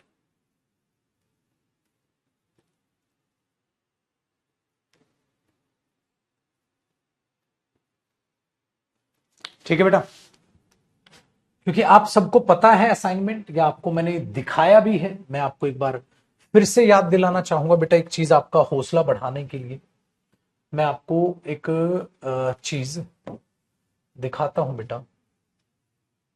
ना सपोज करो हम नाउन के एरर्स, जब हम पूरा चैप्टर करेंगे वो एरर करेंगे, ये नाउन के डिटेक्टिंग एरर्स हैं, तो सारी प्रैक्टिस करनी है। अब मैं ये कहूं मेरे बच्चे, क्वेश्चन नंबर 1 देखो, याद आया कि मैं आपसे ये कहूं ये क्वेश्चन बनाओ। आप जब इस क्वेश्चन को बनाएंगे तो आपको याद आएगा mister Ram Kumar the cashier. Sir comma लगा के द कैशियर लिखा है गुरुजी, ये नाउन इन अपोजिशन है। अगर ये नाउन इन अपोजिशन है तो सर बात राम की हो रही है। मेन सब्जेक्ट ये हुआ, आपने कहा था मेन सब्जेक्ट वो होता है जो बिना नाउन इन अपोजिशन होता है। मेन सब्जेक्ट राम कुमार है जो कि सिंगुलर है। राम कुमार के लिए आर आएगा, इज आएगा, इज आएगा। तो आपने मेरे बच्चे आर काटा, इज किया, मतलब पेपर में बी ऑप्शन हमारा आंसर हो गया। दिमाग दौड़ा। तो हमने बोला सर सीजीएल टीयर 1 2023 का क्वेश्चन हमने कर लिया, क्योंकि ये कॉन्सेप्ट हमारा हो रखा है। जैसे ही आप ये कॉन्सेप्ट करोगे तो ये चीज बिल्कुल ठीक होगी। मेरा बहुत ही प्यारा बच्चा है, मुझे वो एमटीएस टीयर 1 2023 का क्वेश्चन करके दिखाएगा। एक बात बताओ बेटा, without the green house effect earth temperature, एक बात बताओ, अर्थ टेम्परेचर, अर्थ का टेम्परेचर, अर्थ का सरफेस, तो मेरे बच्चे आपको क्या लिखना था यहां पर, अर्थ टेम्परेचर आपको ऐसे लिखना था मेरे बच्चे, या आपको अर्थ टेम्परेचर ऐसे लिखना था? मुझे बताओ, ऐसे लिखना था कि ऐसे लिखना था? अपोस्ट्रोफी लगाना था ना मेरे बच्चे। अभी अभी मैंने बोला था आपको अर्थ सरफेस, तो अर्थ सरफेस आप कैसे लिखोगे मेरे लाल? ऐसे लिखोगे। क्या मेरे पुत्र आप अर्थ सरफेस को ऐसे लिख दोगे, अर्थ सरफेस? नहीं सर, अपोस्ट्रोफी भी आएगा। तो ये गलत हुआ और ये सही हुआ, अपोस्ट्रोफी ऐसे लगा के। तो वही चीज आपने बोला सर ऐसे नहीं लिखेंगे गुरुजी, इसको ऐसे लिखेंगे। अगर ऐसे लिखेंगे मेरे बच्चे तो एरर किसमें हुआ? ए पार्ट। इसका मतलब अगर आप एमटीएस का पेपर भी देते तो 2023 का पेपर निकलता आपका। बहुत ही बढ़िया। तो बेटा आपको जो चीजें, ये नहीं कि अगले भी क्वेश्चन, जो कॉन्सेप्ट आपके हो चुके हैं अगर आप उन पे देखेंगे तो आप तुरंत उसको बना लोगे। एक बात बताओ मेरे बच्चे, बताओ मुझे, लड़के का समूह, बॉयज स्कूल, लड़के का स्कूल, ये सही है या मेरे बच्चे बॉयज स्कूल होगा? बताओ, एक लड़के का स्कूल होगा या ज्यादा लड़कों का स्कूल होगा? एक लड़के का स्कूल होगा या ज्यादा? सर ज्यादा का। ज्यादा का होगा तो बॉयज लगाओगे, अपोस्ट्रोफी लगाओगे स्कूल, तो ये सही, ये गलत हुआ बेटा। Very good. मेरे बच्चे जरा यहां बताओ, babies faces are expressionless होते हैं, इसलिए ये होता है। तो बेटा एक बच्चे की बात हो रही है, ज्यादा ज्यादा, तो एक बच्चे के फेसेस तो है नहीं, ज्यादा बच्चों की बात हो रही है, तो एक बच्चे का फेस होगा, ज्यादा बच्चों का ज्यादा। तो मेरे बच्चे मैं इसे क्या लिखूंगा? बेबीज। अगर बेबीज लिखूं तो मैं क्या लगाऊंगा? अपोस्ट्रोफी। और क्या लिखूंगा? फेसेस। तो एक बच्चे की तो बात नहीं है, तो बेबीज फेसेस मुझे ऐसा लिखना चाहिए। Very good. अगर ऐसे लिखना चाहिए तो गलती इसकी हुई, बहुत बढ़िया। तो ये गलती इसकी हुई, बहुत बढ़िया। तो ये डी आंसर हो गया मेरे पुत्र। ये भी एमटीएस 2023 का क्वेश्चन आप शानदार लेवल तक कर लेते हैं। बातचीत समझ आती है बेटा? बहुत प्यारे बच्चे हैं। आगे देखते हैं। तो मैं आगे क्या दिखा रहा हूं, या आगे इसको बढ़ाता चला जाऊं, बढ़ाता चला जाऊं? बात उसकी नहीं है, बात ये है मेरे बच्चे, बात को बड़े ध्यान से सुनेगा। बात ये है कि जो आप ये क्वेश्चंस करोगे, जो भी चीजें आगे, अभी आपके सारे कॉन्सेप्ट नहीं हुए ना, अभी आपके सारे कॉन्सेप्ट थोड़ा ना, तो आप हर एक क्वेश्चन बना पाओगे? नहीं बना पाओगे। कौन से क्वेश्चन बना पाओगे? जो क्वेश्चन अभी हो गए हैं आप वो तो बना लोगे, लेकिन बाकी नहीं बना पाओगे। जैसे अब ये देखो, आरव्स मदर, बिल्कुल ठीक है, आरव की मम्मी स्पीक्स 4 लैंग्वेजेस फ्लुएंटली, 4 भाषाएं बोलती है, ये तो ठीक है, बिल्कुल ठीक है। हाँ, तो ये नो एरर हुआ। तो इस सीजीएल टीयर 1 2022 का क्वेश्चन बना। तो इस तरीके से पेपर में क्वेश्चंस आते हैं, और आप बहुत ही शानदार तरीके से इन क्वेश्चंस को बना भी लोगे, बहुत सारे हैं। हाँ, लेकिन लड्डू, मजा तब होगा बेटा इन क्वेश्चंस को बनाने का जब आप पहले पूरे टॉपिक को शानदार तरीके से पढ़ो। पेपर में नहीं पता, ठीक है, पेपर में नहीं पता कहां से क्वेश्चन पूछेगा, क्या आप बना पाओगे? कॉन्फिडेंस बढ़ा बेटा, आप ऐसे ही बना पाओगे। लेकिन यूं ही नहीं मिलते तमन्नाओं के शहर, चलना भी पड़ता है मंजिल पाने के लिए। बैठे बिठाए ये कोई खैरात नहीं है जो मिल जाएगी, जी जान लगा के मेहनत करनी है, तब जाके आपको कामयाबी मिलेगी। बैठे बिठाए यहां खैरात नहीं मिलने वाली। समझ में आई बात? बैठे बिठाए यहां खैरात नहीं मिलने वाली, आपको मेहनत करनी होगी मेरे साथ मिलकर। कुछ नहीं पता बेटा कौन से कॉन्सेप्ट पर बेस्ड आपके पास एग्जाम में क्वेश्चन आने वाला है, कुछ नहीं पता, कुछ नहीं पता कौन से कॉन्सेप्ट से क्वेश्चन आ जाएगा। एक भी कॉन्सेप्ट आप छोड़ नहीं सकते। तो सर इनको याद कैसे रखेंगे? बार बार रिवाइज करके। किसी बच्चे को एक बार पढ़ के याद होते हैं, किसी को 2, किसी को 3। आपको रिवाइज बार बार करने, ठीक है? क्योंकि जब आप मेरे पास आए थे तो आप डरे हुए थे, सर इंग्लिश से डर लगता है। फिर अब समझ आने लग गया, अब तुम्हारा नया चोचला, नया ड्रामा, नया बहाना चालू हो गया। सर समझ तो आ रहा है, इनको याद कैसे रखूंगा? बेटा बार बार पढ़ के। क्यों चोचले कर रहे हैं? बार बार पढ़ के याद रखना। समझ में आई बात? ये चीज दिमाग में रखिएगा। चलिए आगे बढ़ते हैं, क्योंकि ये कोई 12वीं क्लास का बच्चा या 12वीं क्लास का पेपर नहीं है। कई बच्चे बेचारे अलग ही दुनिया में ख्वाब दे रहे हैं। बेटा ये कोई 12वीं क्लास नहीं है। इस टॉपिक से कितने नंबर का, ठीक है, इस टॉपिक से कितने नंबर का, यहां कुछ नहीं पता पेपर में किस टॉपिक से कितना आ जाए। पता चला नाउन को बहुत ज्यादा पूछ ले, पता चले एक ही क्वेश्चन पूछ, पता चले बाकी टॉपिक से कितना आ जाए, कुछ नहीं पता। आगे बढ़ते हैं बेटा, ध्यान से सुनेगा। इसलिए मेहनत करो, कॉन्फिडेंस तभी बढ़ेगा। पूरे टॉपिक पे मेहनत, एक एक चीजों को, ठीक है? चलो अब समझ आया कैसे रैंक लाते हैं मेरे बच्चे? वो ऐसे रैंक लाते हैं बेटा, खून पसीना एक करके। अगला कॉन्सेप्ट क्या है? अगले कॉन्सेप्ट में मैं आपको सिखा रहा हूं मेरे बच्चे, कॉमन पोजेशन। क्या है ये? Common possession. कॉमन पोजेशन का मतलब क्या होता है बेटा? सर अगर 2 जने मिलकर कुछ खरीद लें, पोजेशन का मतलब तो अधिकारी होता है। 2 जने मिलकर कुछ खरीद ले, एक था दूसरा था, हाँ दोनों में, ठीक है, मिलकर कुछ ले लिया। मैंने भी और आपने भी मिलकर किताब ले ली, मैंने भी आपने भी मिलकर घर ले लिया, मैंने भी आपने मिलकर गाड़ी ले ली। कॉमन पोजेशन कैसे देखा है? बड़ा आसान है, कॉमन है ना, हाँ कॉमन ले लो। मतलब देखो बेटा, एक नाउन है, हाँ इसकी भी पोजेशन कॉमन है, अगला नाउन है उसकी भी पोजेशन कॉमन है, हाँ तो कॉमन ले लो। मतलब तेरा फर्स्ट रो फेस कहां है? ये रहा। तेरा कहां है? ये रहा। तो बेटा यहां लगा दे एक ही बार। तो इससे क्या होगा? तेरा कहां है? सर ये रहा। तेरा कहां है? सर ये रहा। दोनों का एक ही है, हाँ सर, तभी तो कॉमन है। तो बेटा इसका भी यही, इसका भी यही, तभी तो ये कॉमन बना। तभी तो ये कॉमन बना। अच्छा फिर प्लस, इधर आप क्या लिखोगे? Final possession. अब ये जो फाइनल पोजेशन होगी, यहां ये जो फाइनल पोजेशन होगी, ये किसकी होगी? तेरी कहां है? ये रही। तेरी कहां है? ये रही। तो ये भी तो दोनों की क्या होगी? कॉमन। अब दोनों मिलकर एक चीज खरीदे, दोनों मिलकर ज्यादा चीजें खरीदे, या दोनों मिलकर अनकाउंटेबल नाउन खरीदे, कुछ भी खरीदे, मेरे को क्या? मेरे को क्या? वर्ब इसके हिसाब से ही आएगी। जैसे मेरे बच्चे, राम ने मोहन ने मिलकर एक गाड़ी ले ली, ठीक है, तो राम और मोहन की गाड़ी बोलूंगा ना भाई, मैं तो खाली राम की नहीं है, मोहन की नहीं है, राम और मोहन दोनों की। तो मैंने बोल दिया राम और मोहन की गाड़ी, तो मैं ऐसे लिखूंगा बेटा उसे, Ram and Mohan's car was या वर पेंटेड बाय मी, मेरे द्वारा पेंट की गई थी। तो गाड़ी एक है ज्यादा, एक ही गाड़ी है सर, तो वॉज पेंटेड आई। लेकिन मेरे बच्चे ऐसा भी हो सकता है कि राम और मोहन मिलकर ज्यादा गाड़ियां ले ले, तो आप बोलोगे Ram and Mohan cars was या वर पेंटेड बाय मी, तो आप बोलोगे सर वर पेंटेड बाय मी, राम और मोहन की गाड़ियां मेरे द्वारा पेंट की गई थी, तो आप वर पेंटेड।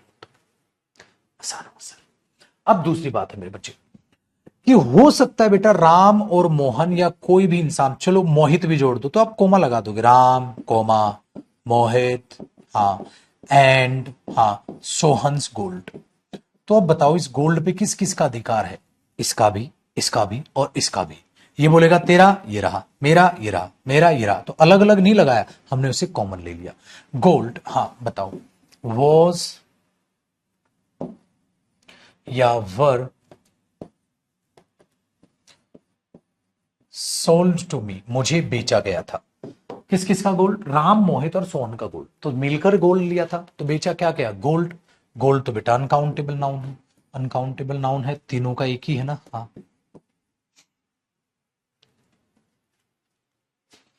इसको बोलते हैं बेटा कॉमन पोजेशन, तेरा भी वो मेरा भी वो, ठीक है दो।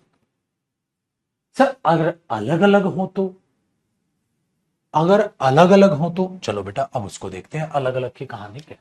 आप यहां तक पहले कॉपी करो। तो इसको बोलते हैं बेटा हम कॉमन पोजेशन। कॉमन का मतलब तेरा भी वो मेरा भी वो, हाँ, तो एक साथ कॉमन निकाल के लिए।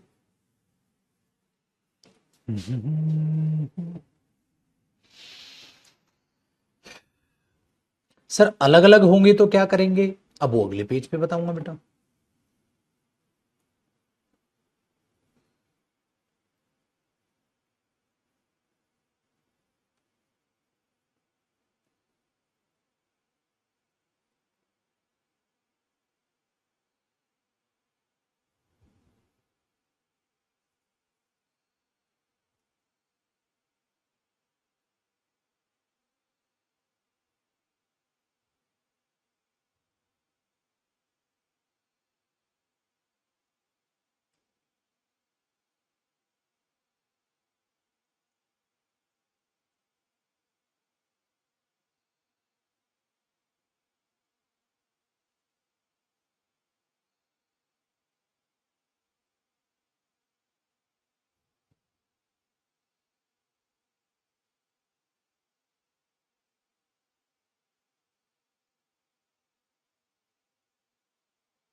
हो गया भैया?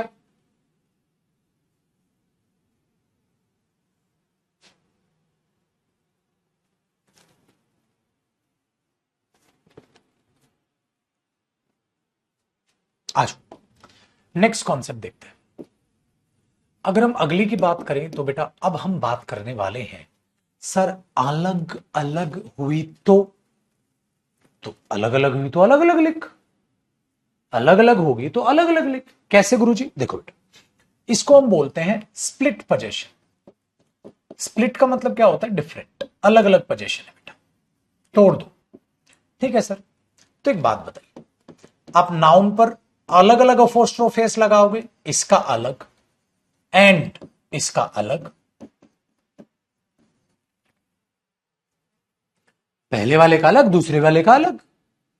अब जरा बात को सुनो, मैंने बोला भाई तेरा क्या हालचाल है? सर मेरी अलग चीज है, तेरा मेरी अलग चीज है।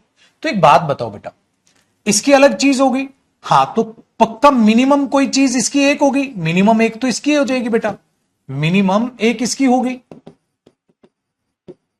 हाँ मिनिमम एक इसकी होगी, और मेरे बच्चे मिनिमम एक इसकी पक्का होगी।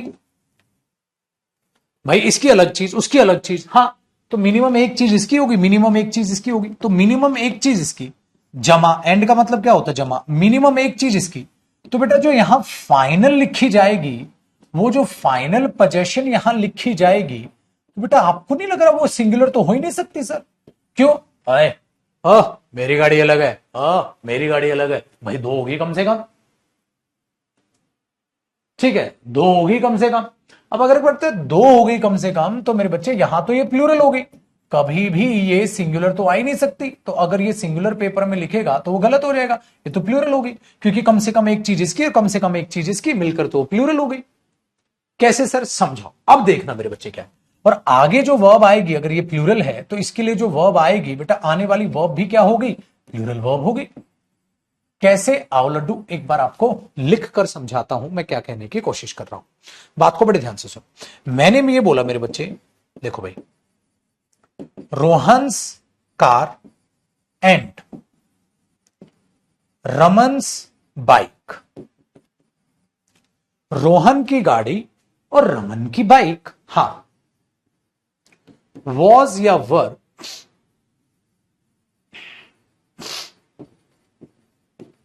वॉश्ड बाई मी, मेरे द्वारा वॉश की गई थी। मुझे बताइए माय डियर स्टूडेंट्स, वहां पर क्या आएगा? पहले देखो, अब मैं आपको कैसे समझाऊंगा ये बड़े ही अनोखे तरीके से, लॉजिकल। मैंने बोला बेटा रोहन की गाड़ी और रमेश की बाइक, भाई रोहन की गाड़ी धोई तुमने, रमेश की बाइक धोई, दो चीज धोई, वर आएगा। Very good. लेकिन बेटा, लेकिन आप एक चीज को ध्यान से देखिएगा, आप इसको और छोटा करके लिखो। सर लिख ही नहीं सकता और छोटा करके, क्यों? कुछ कॉमन ही नहीं है, इसकी कार है उसकी बाइक है, क्या करो कुछ यही। लेकिन अगर मैं ये कहूं, ध्यान से सुनना बेटा, अगर मैं ये कहूं रोहन्स कार, रोहन की गाड़ी, एंड रमन्स कार और रमन की गाड़ी, अब एक बात बताओ आप क्या लगाओगे? वॉज या वर वॉश्ड बाई मी, मेरे द्वारा वॉश की गई थी। तो बेटा मैंने एक गाड़ियां धोई या दो गाड़ियां धोई? दो गाड़ियां धोई। एक तो मैंने रोहन की गाड़ी धोई, एक मैंने रमन की गाड़ी धोई, तो दो गाड़ियां धोई तो वर आएगा। तो Rohan's car and Raman's car were washed by me, Rohan की गाड़ी और रमन की गाड़ी मेरे द्वारा वॉश की गई थी। आसान काम हो गया। अब जरा एक बात को बड़े ध्यान से, तमीज और तहजीब से सीखो। क्या ये सही है? सेंटेंस सही है, लेकिन सर सेम नाउन रिपीट हो रहा है। मैंने बोला हाँ यार सेम नाउन रिपीट हो रहा है, और सेम नाउन रिपीट होने से रोकना है। तो मैं क्या करूंगा मेरे बच्चे, ये अपोस्ट्रोफे एस की ये गाड़ी और ये गाड़ी, क्यों ना इन दोनों को जमा करके लिख दूं? भाई इसकी गाड़ी अलग है, इसकी गाड़ी अलग है, एक गाड़ी इसकी, एक गाड़ी इसकी। तो मैंने क्या किया, उसको कॉमन नहीं लिया बेटा, क्योंकि कॉमन लिया मैंने लिखा रमन्स एंड, ठीक है पहले रोहन था बाद में है ना रमन, मैंने लिखा बेटा रोहन्स एंड रमन्स, कार जमा कार, कार्स जमा, क्योंकि कॉमन मत लिखना, वरना तो कॉमन वाला वैसे लिखो, फिर तो वो एक ही जने की हो जाएगी। अगर मैं लिख दूंगा रोहन एंड रमन्स कार, तो अपोस्ट्रोफेस कॉमन ले लो, कॉमन ले लो तो इसका मतलब दोनों की गाड़ियां हैं, दोनों ने पैसे डाले, दोनों की अलग अलग है, अलग अलग है। तो या तो आप ऐसे लिखो, ऐसे लिखोगे तो नाउन रिपीट होगा, तो ऐसे लिख लो। अब रोहन्स क्या? कार। रमन्स क्या? कार।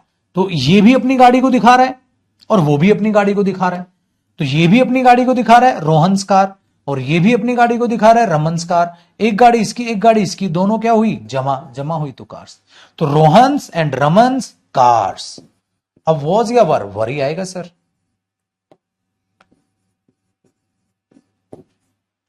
वॉश्ड बाई मी। बेटा ये फर्क होता है, फर्क ये होता है। तो हमने देखा अच्छा रोहन की, और बच्चे को क्या रटा दिया जाता है, अगर अलग अलग पोजेशन दिखानी हो तो अलग अलग अपोस्ट्रोफेस का प्रयोग होता है, बस ऐसे तो ना रटोगे। समझो वो कैसे बना है कॉन्सेप्ट, वो ऐसे बना है बेटा, अलग अलग दिखाना है अलग अलग दिखाओ, लेकिन जब अलग अलग दिखाओगे तो इसका भी कुछ अलग पोजेशन, इसका भी कुछ अलग पोजेशन, दोनों को जोड़ोगे तो प्लूरल ही बनेगा, सिंगुलर कैसे बन जाएगा? सिंगुलर कैसे बन जाएगा? तो आपने क्या दिखा, कंबाइन कैसे दिखाते हैं सिखा दिया, डिफरेंट कैसे दिखाते हैं, स्प्लिट कैसे करते हैं वो भी सिखा दिया। सिंपल सी चीज है बेटा, सिंपल सी चीज है, क्या फर्क पड़ रहा है इसमें? और डिफरेंट क्यों लगाते हैं? जब दोनों की सेम चीज होगी तभी लगेगा ना कंबाइन। अलग अलग है, अलग अलग लिखो। नाउन कॉमन है, एक बाइक एक गाड़ी, क्या कॉमन है? कुछ भी नहीं, तो इसको शॉर्टकट पे लिख पाओगे? नहीं लिख पाओगे, तो ये शॉर्टकट होता है तरीके से। वरना रमन्स एंड क्या, ये एंड रमन का है, एंड रमन का नहीं है बेटा। रमन्स क्या, रमन्स क्या कुछ है, रोहन्स क्या कुछ है, क्या गाड़ी, गाड़ी कैसे हो सकता है यार। अब पेपर में यहां कार लिख दे, अरे पागल हो गया, कार कैसे आ जाएगा भैया, क्योंकि रमन्स एंड रोहन्स, रमन्स मतलब इसका भी कुछ है, अंडरस्टूड वाला हिस्सा कुछ है, रोहन्स कुछ है, रमन्स कुछ है, तो आगे बता दिया वो, रमन्स कुछ है एंड रोहन्स कुछ है, ये समझो बेटा। मैंने बोला रोहन्स कुछ है, रमन्स कुछ है, तो कुछ इसका जमा होकर प्लूरल तो बनेगा, क्या है, कार्स। इसको पढ़ने का तरीका भी ऐसे ही होता है, Rohan's and Raman's cars were washed by me. तो मुझे पता है एक गाड़ी इसकी, एक गाड़ी इसकी, बट अगर डायरेक्ट एग्जामिनर ऐसा लिख देगा, ध्यान से सुनना बेटा, अगर डायरेक्ट एग्जामिनर ऐसा लिख देगा, ये तो हो गया ना बेटा कॉपी, अगर मैं ये लिख दूं करंस and Mohan's books were on the table. अब अगर डायरेक्ट एग्जामिनर ऐसे लिखेगा तो समझो बेटा, भाई करंस की अलग किताब है, हो सकता है करण की उसमें एक किताब हो सकता है करण की उसमें ज्यादा किताबें हो, ऐसे ही हो सकता है मोहन्स, मोहन की हो सकता है उसमें एक बुक हो सकता है ज्यादा हो। अब हम भगवान थोड़ी ना, हमें क्या पता। लेकिन बेटा एक इसकी बुक्स, ज्यादा इसकी बुक्स, एक इसकी ज्यादा तब भी बुक्स, इसकी ज्यादा इसकी एक तब भी बुक्स, फाइनल रिजल्ट तो बुक्स ही होगा ना भाई।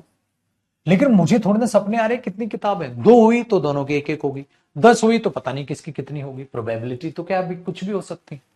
तो ये कह रहा हूं मैं, तो उसको पढ़ने का तरीका, करंस and Mohan's books were on the table. तो ये अलग अंडरस्टैंडिंग है, ये अलग अंडरस्टैंडिंग है, फिर ये पैदा होता है, हमें रटा दिया जाता है। अगर कंबाइन दिखाना हो तो लास्ट वाले नाउन के साथ अपोस्ट्रोफे लगाओ, अगर अलग अलग दिखाना हो तो हर नाउन के साथ अपोस्ट्रोफे का प्रयोग किया जाएगा, बट ऐसा कुछ नहीं है, चीजों को सीखो बेटा, आगे सीखिए। ये तो ऐसे देखो, लेकिन case of uncountable noun, case of uncountable noun, uncountable noun का केस मतलब देखो बेटा, अनकाउंटेबल नाउन को बहुत बेहतरीन तरीके से सीखना। अगर मेरे बच्चे में कह रहा हूं ए पार्ट, एक नाउन आया प्लस एंड आया, फिर एक नाउन आया और एक अपोस्ट्रोफे एस आया और इधर अनकाउंटेबल नाउन आया, तो बेटा ये दोनों का मिलकर एक ही अनकाउंटेबल नाउन है। हाँ, तो ये एक ही आइटम, इसीलिए मेरे बच्चे इसके साथ आएगी सिंगुलर वर्ब, ठीक है।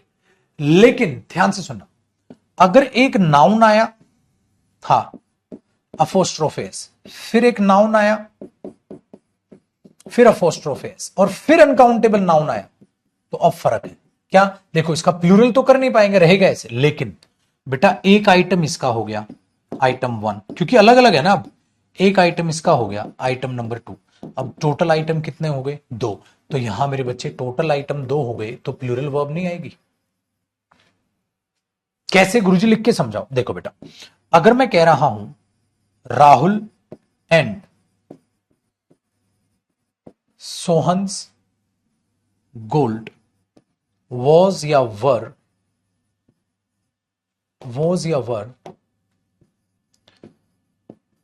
सोल्ड टू हर, उस लड़की को बेच दिया। राहुल और सोहन का एक ही गोल्ड था, एक ही यूनिट थी, हाँ बेच दी।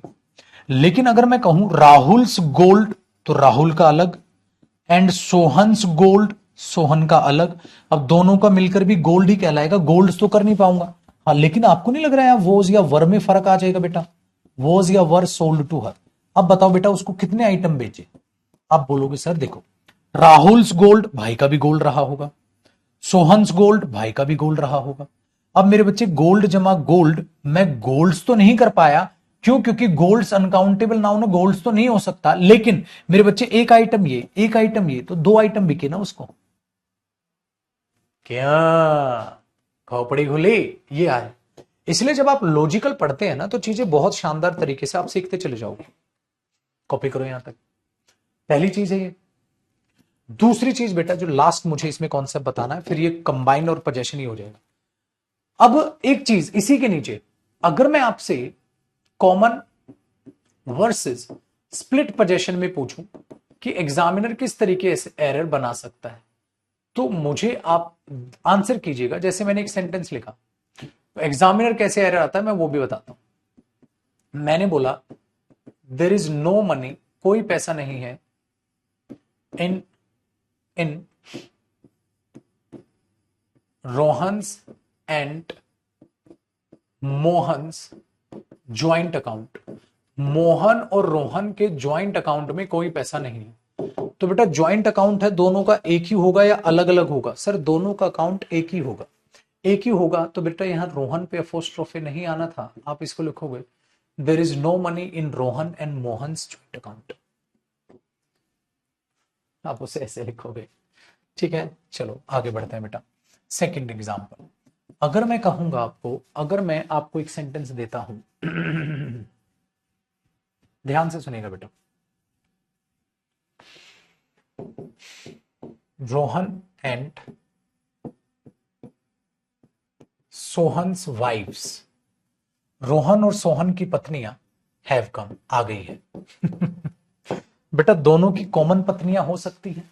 अगर मैं इसको देखूं भाई, दोनों की कॉमन गाड़ियां हो सकती हैं, बैग्स हो सकते हैं, घर हो सकते हैं, पेन हो सकते हैं, किताबों वो हो सकती हैं। दोनों की कॉमन पत्नियां हो सकती हैं? नहीं। रोहन की अलग, सोहन की, तो पेपर में एरर यहां है, आप रोहन काट के रोहन से लिखोगे। रोहन एंड सोहन्स वाइफ्स, रोहन और सोहन की पत्नी, एक पत्नी उसकी एक पत्नी उसकी, तो वाइफ्स ही होगा, पत्नी होगा या पत्नियां होगा? पत्नियां होगा, पत्नी तो हो नहीं सकता, तो हो गई। तो यहां पर आपको एग्जाम में अपना दिमाग दौड़ाना है, क्या उसमें कॉमन अप्लाई होगा क्या पोजेशन, या उसमें स्प्लिट पोजेशन अप्लाई होगा? आया बेटा मजा? कॉपी कीजिए।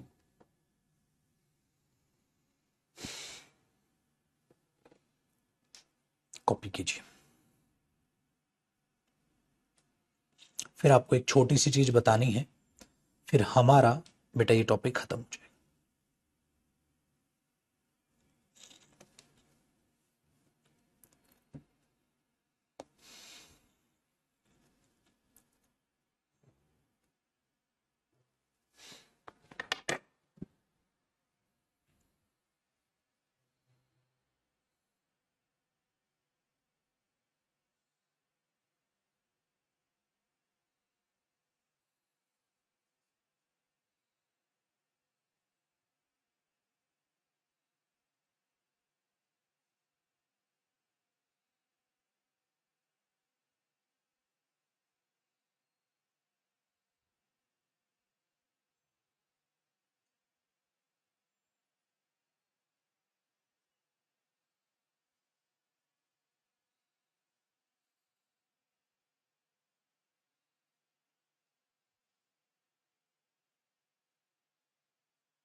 ठीक है, देखो जो लास्ट चीज है ना वो इसी से रिलेटेड है बेटा, वो आज ही खत्म करनी पड़ेगी, उसे टाल नहीं सकते।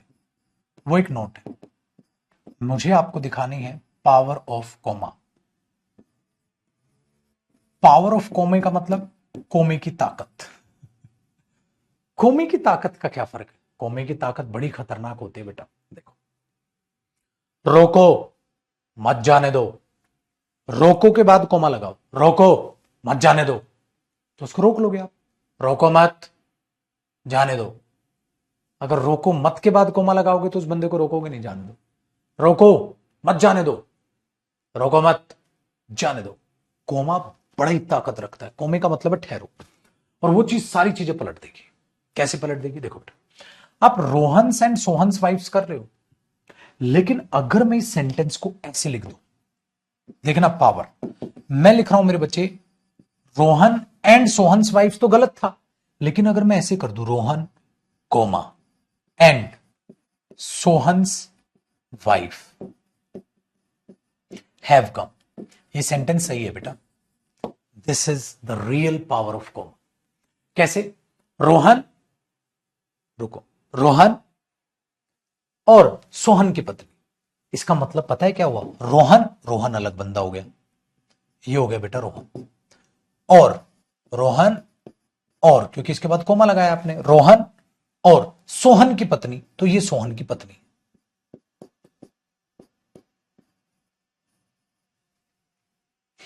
सेंटेंस सही हो गया पागल।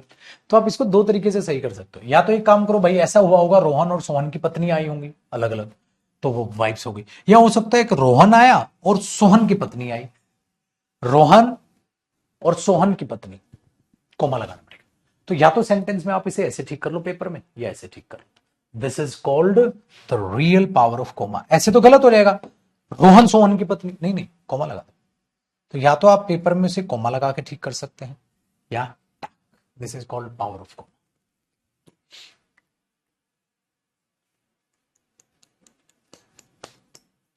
अब भी दो जने आए, लेकिन अब आया रोहन और ये सोहन की पत्नी आई, एक लड़का एक लड़की। यहां रोहन और सोहन की पत्नी आई, फर्क। ठीक है भैया, कर लो कॉपी।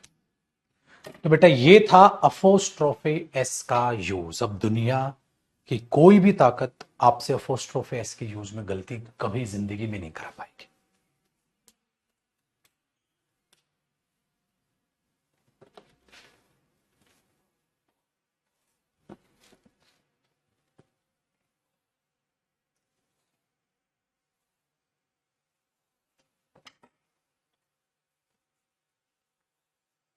आया जी मजा?